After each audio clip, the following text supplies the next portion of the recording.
दोन्ही पवार एकत्र येण्याला तटकरे आणि प्रफुल्ल पटेलांचा विरोध आहे असा दावा संजय राऊतांनी केला। पवार काका पुतण्या एकत्र येण्यावर राष्ट्रवादीत दोन मतप्रवाह असल्याचा मोठा दावा खासदार संजय राऊतांनी केला।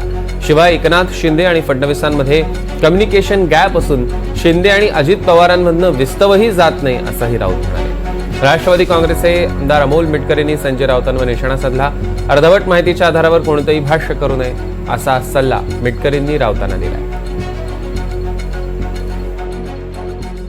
आजही ते शरद पवार आमचे नेते आहेत असं सांगतात।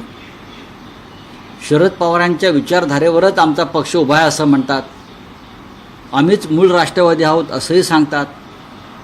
आपण एकत्र आलो पाहिजे असंही म्हणतात आणि जेव्हा ती वेळ येते तेव्हा ते एकत्र व्हायला तयार नाही। तेव्हा ते म्हणजेच ते आपल्याला मोदी आणि शहांच्या मुख्य दुकानाबरोबर त्यांना आपलं छोटं दुकान चालवायचं, जो तो आपापला राजकीय फायदा तोटा त्यात पाहत असतो।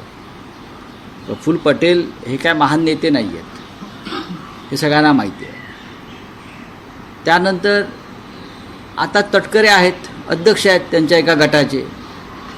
उद्या हा पक्ष विलीन झाला, तो होणार नाही असं माझी माहिती आहे, तर अध्यक्ष बदलावा लागेल।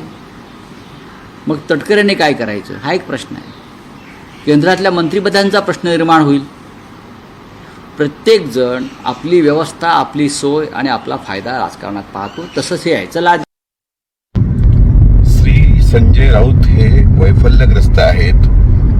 त्यांच्या बोलण्याला कुठलाही आधार नाही।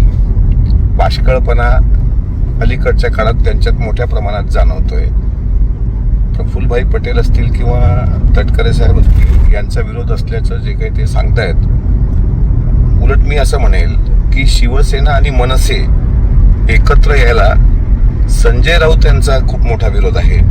त्यांना ते कधीच वाटलं नाही एकत्र आले पाहिजे। ठाकरे कुटुंब एकत्र राहावं ही त्यांची कधीच भूमिका नव्हती आणि त्याच चष्म्यातून ते आम्हाला पण पाहत आहेत। त्यामुळे त्यांनी त्यांच्या डोळ्याचा चष्मा अगोदर पुसावा आणि मग जरा काही पक्का पुरावा असेल तरच त्यावर भाष्य करावं, अन्यथा त्यावर बोलू नये।